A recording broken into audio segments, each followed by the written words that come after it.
Segunda coisa, uma coisa que eu defendo pra caramba, todo jovem tem que fazer, eu acredito absolutamente nisso, é fazer esporte de competição. Faça esporte de competição. Além de você fazer esporte, tem que ser de competição. Por quê? Porque você vai aprender a competir com o maior de todos os rivais da sua vida. O maior de todos os rivais da sua vida é você mesmo. E a rivalidade, esse adversário, ele tem um jeitinho de chegar em você e de penetrar por você, que é através da dúvida. A dúvida, ela tem um poder de arrebentar a gente. Será que dá? Será que eu consigo? Será que é pra mim? Será que é hoje?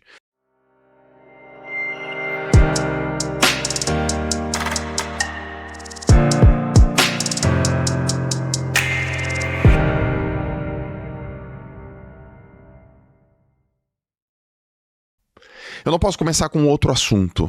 Essa tem que ser a primeira coisa. O que o jovem tem que fazer em primeiro lugar? Respeitar pai e respeitar mãe. Todos os jovens que respeitam pai e mãe, eles vão mais longe.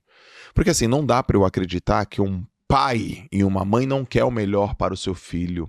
Não dá para acreditar. Eu sou pai de 3 meninos e não tem como. Eu não posso dizer aqui também que todos os pais sabem exatamente o que os filhos têm que fazer. Não é isso que eu estou dizendo. Mas eles querem o melhor para os seus filhos. E a experiência já vale muito. Ou seja, filho, não faz isso aqui tá errado, cara. Não mente, não engana. Vai lá, se exponha. Eu quero que você respeite os mais velhos. Eu quero que você não se vitimize. Respeita o teu pai e respeita a tua mãe.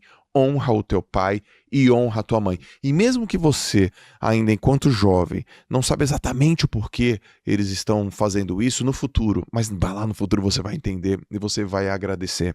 E eu te falo isso como hoje um homem que pensei muitas vezes isso da minha mãe e do meu pai. Eu já tive momentos na minha juventude que eu falei, cara, por que meu pai tá fazendo isso, meu? Por que meu pai tá fazendo isso? Tem nada a ver. Então, respeitar o pai e a mãe. E eu quero já te mostrar que tem estudos que comprovam isso também, porque eu não vou ficar aqui falando só da minha história. A minha história inspira, mas eu preciso trazer mais referências para você. Tem um estudo que saiu que revela que é o seguinte, que jovens que têm boas relações familiares demonstram menor propensão a comportamento de risco na adolescência. Ou seja, não faz besteira na adolescência, porque tem pai e mãe por perto. E aí eu posso, obviamente, te dizer aqui que nem todos os jovens cresceram e crescem com pais e mães por perto. Isso é triste, isso é duro. Tem estudo pra caramba sobre homens e mulheres que não crescem ou que não cresceram com proximidade com seus pais, homens, e a chance de mais de 60% de eles fazerem delitos na adolescência. É uma realidade dura, eu sei disso,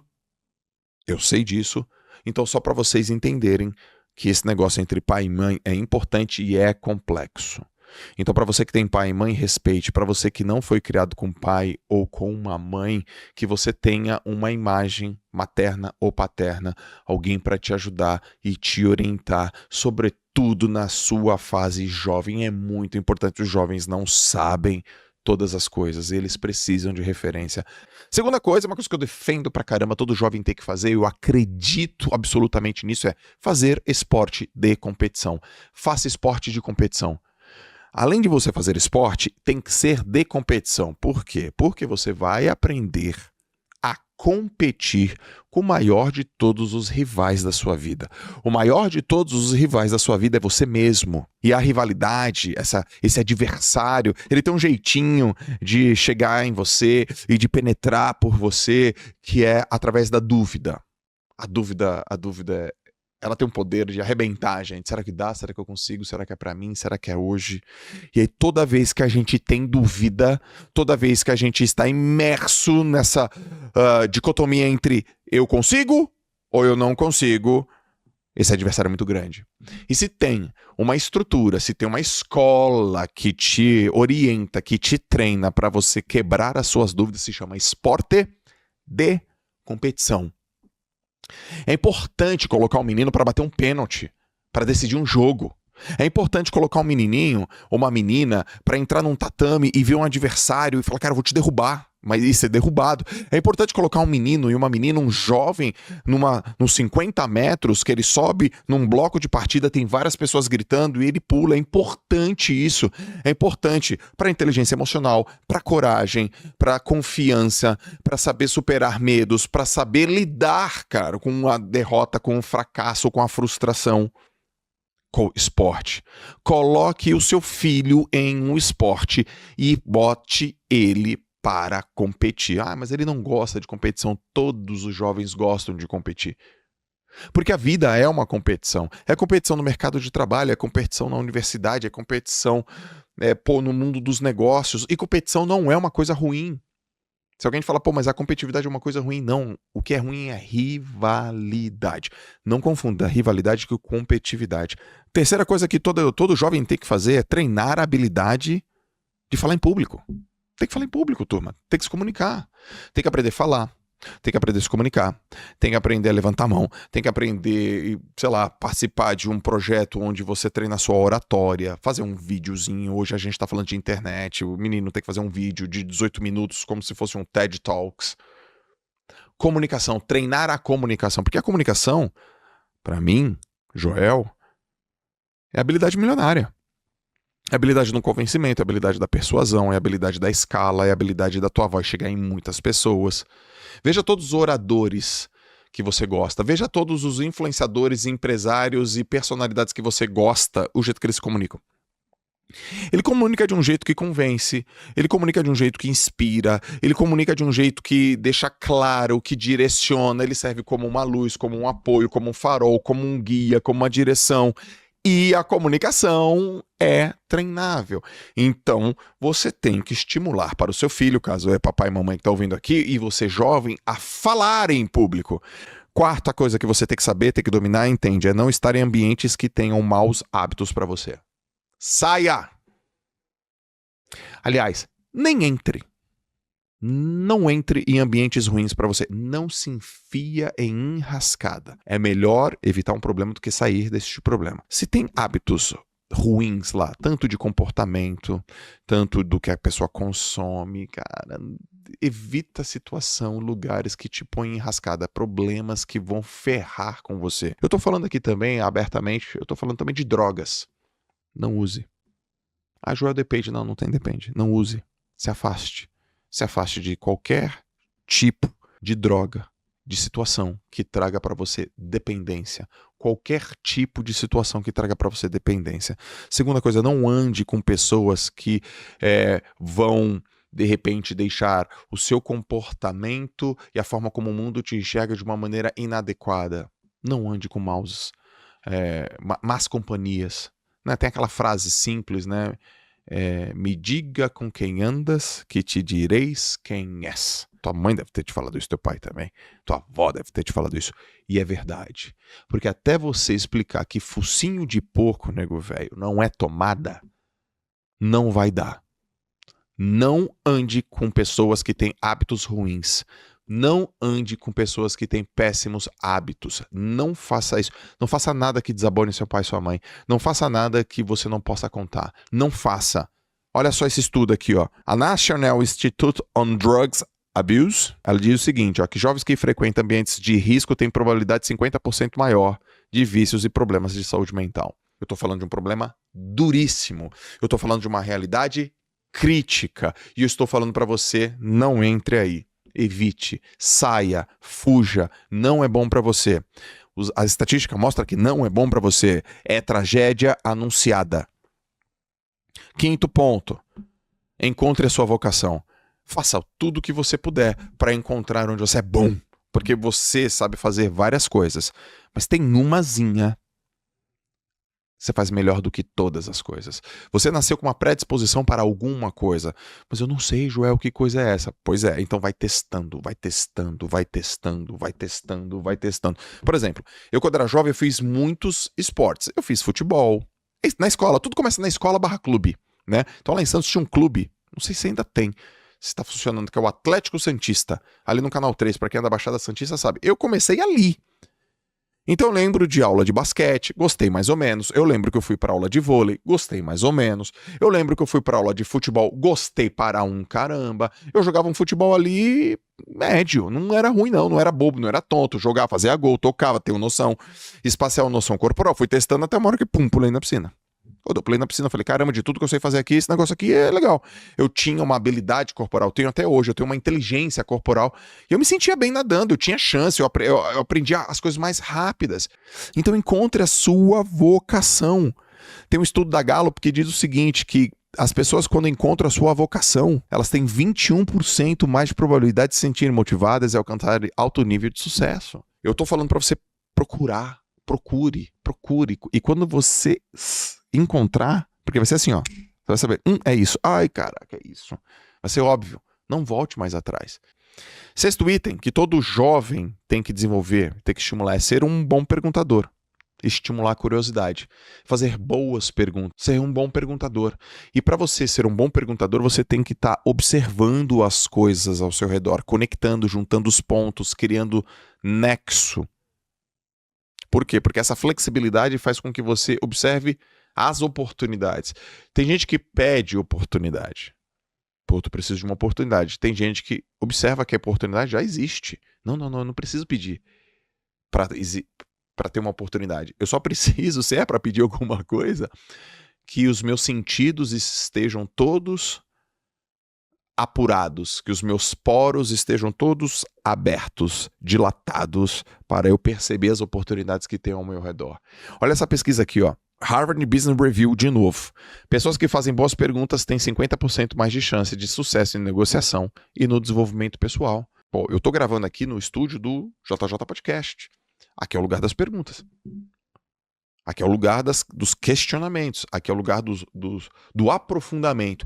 E quando a pessoa vai aprofundando, eu vou perguntando, e tem uma hora que eu falo, cara, eu não perguntei direito, deixa eu te perguntar de novo, deixa eu pensar melhor no que eu vou perguntar, deixa eu organizar melhor a minha cabeça, e pum, faço uma pergunta, a pessoa vem e dá uma resposta, eu falo, uau, eu não estava esperando por essa resposta, e ela não estava esperando por essa pergunta. Então, estimular a curiosidade e a pergunta. Como é que faz isso? Leitura é uma ótima situação, é uma ótima ferramenta. Estar em ambientes e observar o que está acontecendo nos ambientes ao seu redor. Mas estimule o questionamento, a pergunta, idolatre a dúvida, né? O Antônio Abujamra falava assim, idolatre a dúvida. A dúvida. Tem uma passagem do Albert Einstein que ele fala assim, ó, se me desse 1 hora para resolver um problema, eu ficaria 55 minutos só para fazer a pergunta certa. Porque se eu fizer a pergunta certa, eu respondo o restante de 5 minutos. E tudo que a gente não quer é responder certo a pergunta errada. Sétimo ponto que todo menino, toda menina tem que desenvolver, a minha sugestão para você, e tem evidência científica também, escreva bem. E seja bom com cálculos matemáticos. A capacidade de se comunicar através da escrita. E a escrita, ela é estimulada pela leitura. A escrita é estimulada pela leitura, que é um dos pontos que eu já vou falar para você. Mas olha só, o Fórum Econômico Mundial fez uma publicação e falou que a habilidade de escrita e análise matemática estão entre as 10 habilidades mais demandadas até 2025. E aí? Fórum Econômico Mundial, um evento que acontece todos os anos na Suíça. Faz uns relatórios gigantescos que traz todas as nações, ou quase todas as nações do mundo, super respeitado, super validado. Falou, cara, tua capacidade de escrever bem, ser sintético, ser objetivo, ser sucinto, ser rápido e de fazer cálculos matemáticos, proposições através da matemática são necessidades até 2025 disparado no mercado de trabalho. Então, bora escrever? Vamos escrever.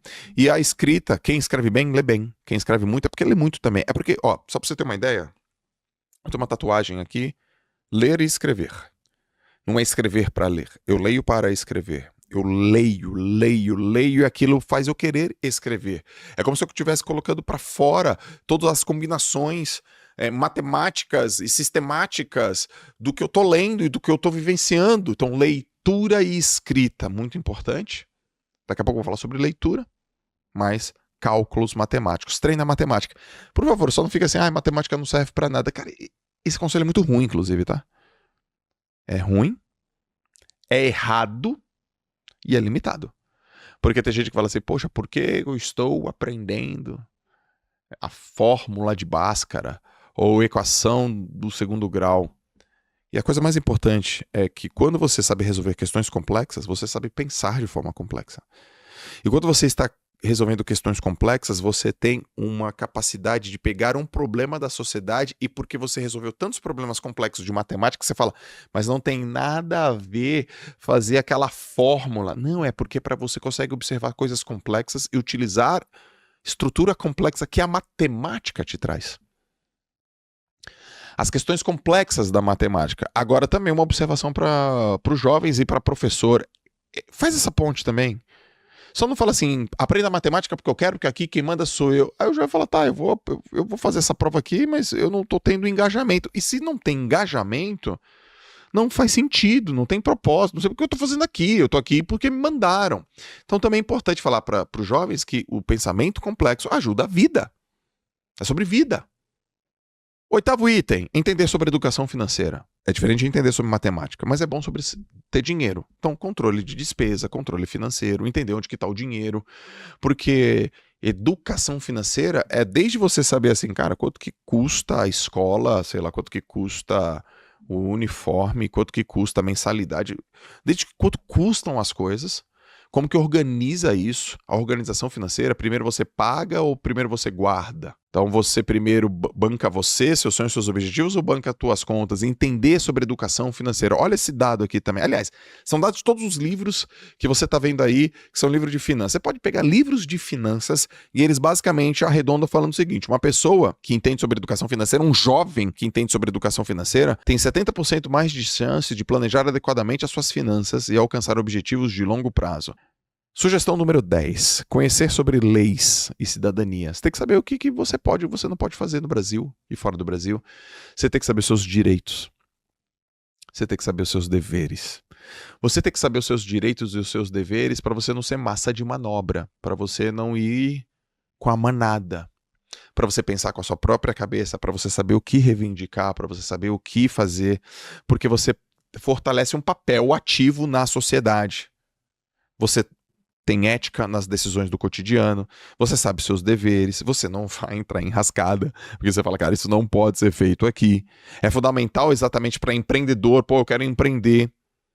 Você entender direitos e deveres de cidadania, você evita problemas graves. Tem uma estatística aqui que mostra que 43% dos jovens empreendedores que desconhecem aspectos legais impactam diretamente os seus negócios, levam ele à falência ou problema judicial. Ou seja, abri um negócio, não sei sobre meus direitos e os meus deveres. Em 43% dos casos, isso leva a ter problemas judiciais e falir o meu negócio. Então, molecada, estou chamando vocês carinhosamente, molecada, vamos estudar cidadania e seus direitos e os seus deveres. E tem 11. Saber elaborar boas perguntas. Tem que ser bom perguntador. Uma delas foi, aprenda a se comunicar, falar em público. Outra é, cara, fazer uma boa pergunta. Por quê? Porque além de te mostrar interesse, né? Perguntadores são interessados, você também sabe construir uma lógica na tua pergunta. Ou seja, você vai ter uma informação mais detalhada se a sua pergunta for mais detalhada. Pergunta específica, resposta específica. Pergunta abstrata, resposta abstrata. Eu sou um cara que respondo muitas perguntas durante os meus programas, meus treinamentos, minhas palestras, minhas mentorias e assim por diante. Então, quando a pergunta vem, sabe, cheia de ponta, eu falo, tá, me dá um pouco mais de elementos para eu te ajudar.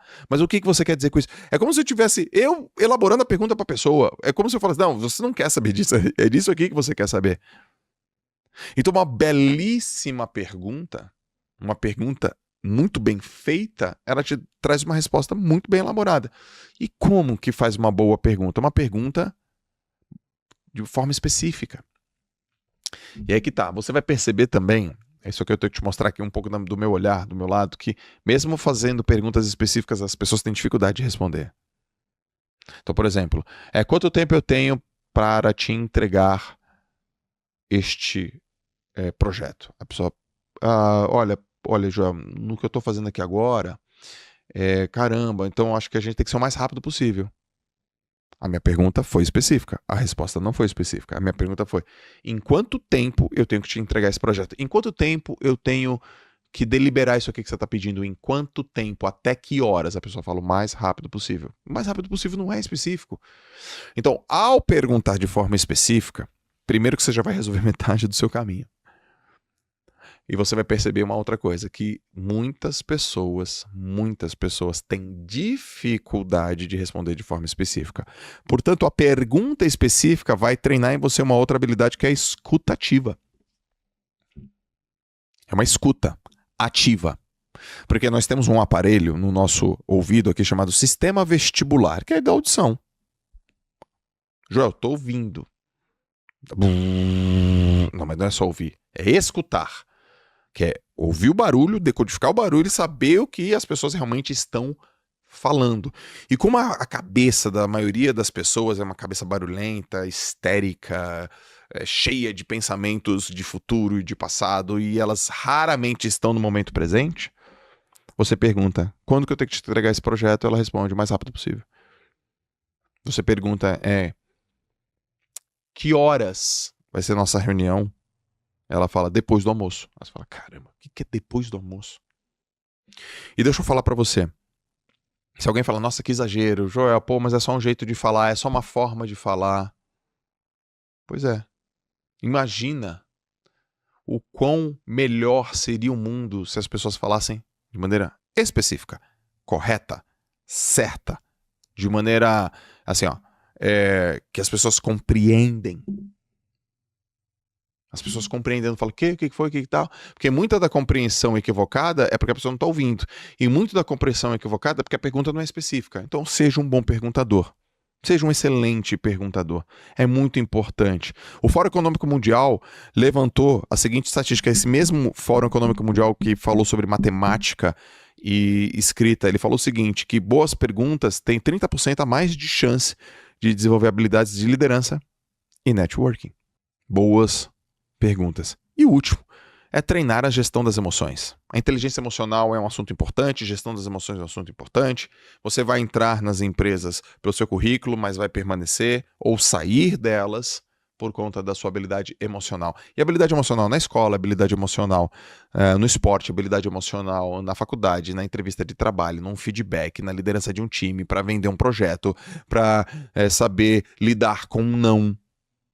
E tem um monte, livro para um caramba falando sobre isso, tá, gente? Pesquisa pra caramba falando sobre isso. Vou te dar aqui só um dado, tá? Pessoas que têm inteligência emocional acima da média têm 25% a mais de chance de sucesso em cargos de liderança. Fim de conversa.